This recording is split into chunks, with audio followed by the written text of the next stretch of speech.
fort, ça c'est une bonne nouvelle pour Toyota et pour tous les constructeurs. La voiture n'est pas finie, voilà, donc, enfin en tout cas c'est mon opinion. Par contre elle est différente.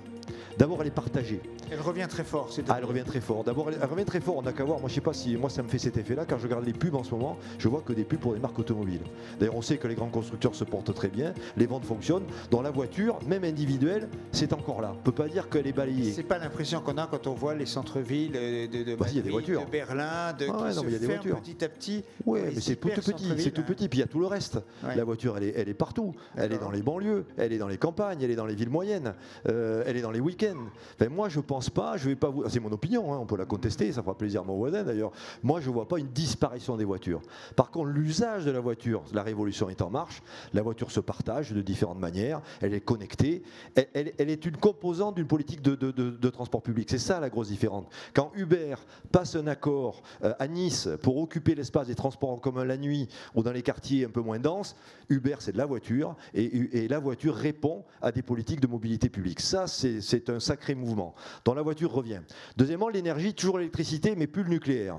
Tchernobyl est passé par là, Fukushima est passé par là, le nucléaire c'est pas si simple. Donc c'est d'autres formes d'électricité, les éoliennes, le solaire et l'hydrogène. Moi, on en a parlé aussi en un aparté. J'ai pas tellement réfléchi au plan scientifique, mais j'ai une espèce d'inspiration, et je pense que mon collègue en dira davantage.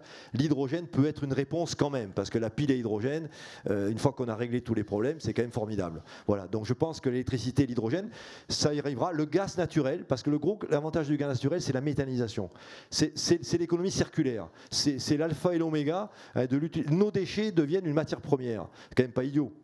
En Suède, depuis longtemps, à Stockholm, la plupart des bus roulent avec du méthane qui est fabriqué par les déchets. C'est une vieille technologie, mais je pense que sa massification peut être une très bonne réponse. Donc, il ne faut pas chasser le gaz naturel. Moi, je vois de l'hydrogène et je vois du gaz naturel.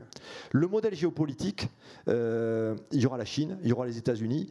Il y a des GAFA ou les Baidu, etc., chinois, qui sont des États-entreprises, c'est-à-dire que l'intérêt général, qui le fixe? Est-ce que ce sont les États? Est-ce que ce sont ces entreprises? Bon débat. Qui sera le patron demain? On voit que c'est en train de basculer. Voilà une bonne question. Et ce n'est pas neutre sur mon métier, parce que mon métier, ce sont des autorités collectives qui décident de l'organisation de la mobilité. Qui demain décidera? C'est Google ou c'est une ville? Voilà, ça je ne sais pas. Le match a commencé. Qui le gagnera? Moi j'espère que ce sera les villes, parce que moi je vis quand les villes me donnent du boulot. Si c'est Google, j'aurai pas de boulot. Donc pour mon entreprise, je préfère que ce soit la puissance collective qui reste la maîtresse de la collectivité, de la mobilité publique sur son territoire. Ça c'est un vrai sujet. On terminera par l'humain là-dedans. C'est le monde meilleur, l'intelligence artificielle, les robots. Quelle place pour les salariés? Sur 63 000 salariés, j'ai 35 000 conducteurs. Auront-ils du boulot dans 10 ans? J'en sais rien. Je pense qu'ils seront plus conducteurs, mais ils auront un autre métier, parce que je pense que dans nos grandes villes, il faudra de la présence humaine dans nos systèmes de transport. Parce qu'on est très conscient, et plutôt que d'aller contre les tendances, il faut mieux les anticiper et les gérer. On a un président, la personne d'Akio Toyoda, qui a d'ailleurs déclaré que l'industrie automobile allait vivre dans les prochaines années une transformation que la dernière décade n'avait même pas envisagée. Ça veut dire que la transformation peut aller très vite et qu'on l'a déjà connue dans le passé, et donc on s'y prépare. On s'y prépare parce qu'on le sent bien au travers des 40 plus grandes villes. Il y a une congestion. Et on sait également que le marché automobile mondial va être amené à diminuer. Il a été ces dernières années toujours soutenu par des marchés qui étaient émergents, l'Amérique du Sud, la Chine, etc. Mais tous arrivent on est à 100 millions à peu près de ventes. À 100 millions, et ça va baisser. On projette qu'à partir de 2030, 2035, il y aura une inversion et une baisse assez forte du marché automobile mondial, parce que tous les marchés sont arrivés à maturité et que les grandes villes, qui sont pourvoyeurs de volume, vont commencer à abaisser. Alors ceci dit, ça c'est déjà enclenché, parce que si j'en reviens 2 secondes à la France, le marché de Paris intramuros, il n'y a déjà plus de marché automobile.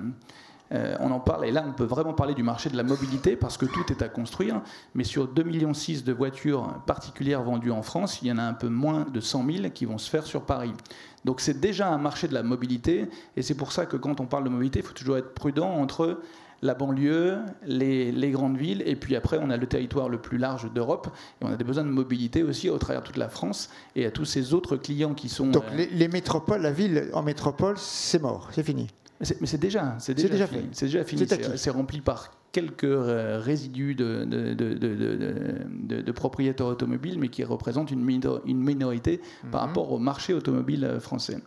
Donc nous, les trois enjeux qu'on voit, un qui est très urgent, imminent, qui est d'actualité avec encore hier le Conseil des ministres de l'Environnement européen, c'est la mutation et la transition énergétique. Donc nous, en tant que constructeurs, la réglementation avec les objectifs de 95 grammes de CO2 au niveau européen à 2020 et depuis hier voté à une baisse de moins 35% pour 2030, c'est une révolution dans la conception des solutions de motorisation pour, grosso modo, abandonner le thermique en l'espace de 2 cycles industriels. Le temps politique n'est jamais celui du temps industriel et on doit grosso modo changer de business model en l'espace d'une décennie. Il y a 25 ans, on commençait nos premiers investissements sur l'hybride et on a eu la première génération de Prius en 1997. Donc à aujourd'hui, on est relativement serein par rapport à ce challenge, ce qui n'est pas forcément le cas de l'industrie automobile dans sa globalité, puisqu'en 2018 en France, nous avons arrêté le diesel au printemps dernier et qu'on conservera les motorisations essence uniquement sur les 2 premiers segments des citadines, segment A, segment B, Aygo et Yaris. Tout le reste de notre gamme sera 100% hybride. Donc on est déjà dans cette mutation énergétique à partir du 1er janvier 2019, donc demain. Donc ça, c'est un pas important puisqu'on... Et vous ne craignez pas d'effet sur les ventes parce qu'elles sont un peu plus chères quand même? Non, parce que on est arrivé, vous savez, on a mis 10 ans à vendre le premier million d'hybrides. D'accord. On vend 1 million d'hybrides tous les 8 mois. Donc grâce à nos 12 millions d'hybrides, on a su avoir les économies d'échelle pour aujourd'hui faire en sorte qu'une hybride sans bonus gouvernemental puisse être aussi compétitive que même moins cher qu'un diesel. Donc aujourd'hui, on a, et l'accessibilité qui était un des 2 points soulignés dans l'étude de Wavestone, accessibilité et environnement sont 2 des 3 attentes sur lesquelles surtout les jeunes générations d'ailleurs sont excessivement sensibles. Donc cette mutation énergétique, elle n'est pas suffisante et on veut aller plus loin sans opposer les énergies. Et ça, c'est quelque chose qui nous tient à cœur parce qu'on est passé d'une société en France sur le tout diesel. Maintenant, on n'est plus diesel du tout et on veut absolument aller à 100% vers l'électrique, ce qui est une hérésie puisque l'ensemble du parc automobile est à 99,9% constitué de véhicules thermiques et évidemment, on ne va pas passer à 5 ou 10% du marché demain en tout électrique. Néanmoins, il y a une place de l'électrique à prendre et on aura des solutions également et on considère que notamment dans les villes et sur des petits gabarits de véhicules, surtout conjugués aux véhicules autonomes, ça fait complètement du sens d'avoir un véhicule électrique. Quand on va vers des véhicules de moyens gabarits, on pense que l'hybride et l'hybride rechargeable, tel qu'on l'a sur la Prius de 2e génération, arrive à avoir une autonomie de 50 km en tout électrique, et c'est déjà encourageant, et ça sera une solution alternative économique et qui n'est pas dépendante des stations et des infrastructures de recharge, qui reste un vrai problème. Ouais. Et le 3e point sur lequel on travaille, c'est l'hydrogène. Et là, l'hydrogène, c'est probablement là où on a un point commun avec les acteurs du transport public, c'est que l'hydrogène a cette particularité d'être une solution pertinente pour les gros gabarits. Les gros gabarits de véhicules utilitaires ou de véhicules particuliers ou de SUV, mais aussi pour le train, puisque Alstom a inauguré son premier train en Allemagne le mois dernier, pour les bus. Et quand on prend les bus et les camions, représentent grosso modo presque 50% des émissions de CO2 en France. Donc c'est autant que la voiture particulière. Donc ça, cette mutation et ces enjeux de transition énergétique sont excessivement importants et nous préoccupent au premier chef parce que c'est notre enjeu et c'est notre responsabilité d'acteurs citoyens. Le fait de collecter de la data fera notre richesse de demain pour personnaliser des services connectés. Donc nous, notre stratégie en Europe, c'est après avoir introduit Toyota Connected aux États-Unis, on vient d'annoncer au printemps dernier la création de Toyota Connected Europe, qui est une petite start-up avec 35 ingénieurs qui sont là pour développer ce qu'on appelle la MSPF, Mobility Service Platform, qui va viser à engranger toutes les données transmises par les voitures dans un Data Hub Center et avoir au-dessus une plateforme de services de mobilité qui va pouvoir nouer des partenariats selon les villes, selon les pays, selon les stratégies de la marque dans les différents pays, des accords pour développer des services de mobilité en direct, ou alors nouer des partenariats avec des opérateurs locaux pour pouvoir exploiter cette donnée et tirer des revenus de cette donnée. Donc c'est là où on était il y a un siècle en train de fabriquer des métiers à tisser. On est constructeur automobile et à partir de 2030, on est une marque de solutions de mobilité. Le VTC, je le redis, et pour moi, fait partie d'une gamme de solutions.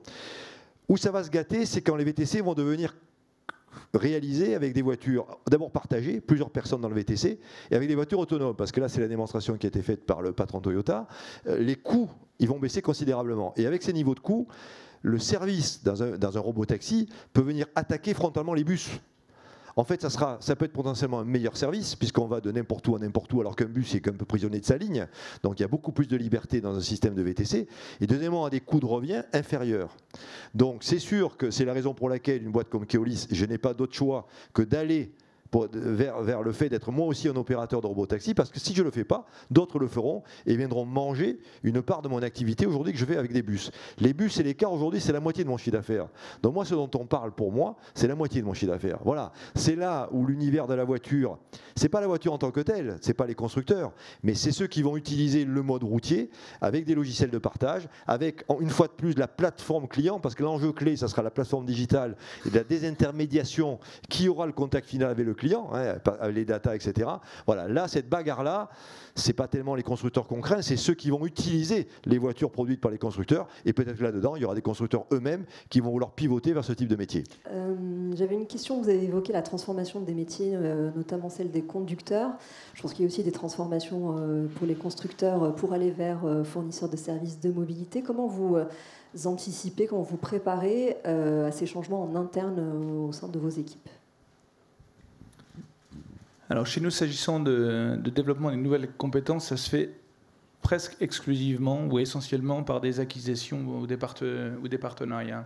J'en ai deux qui me viennent à l'esprit, un aux États-Unis avec Uber, où le groupe a signé un partenariat pour expérimenter le VTC.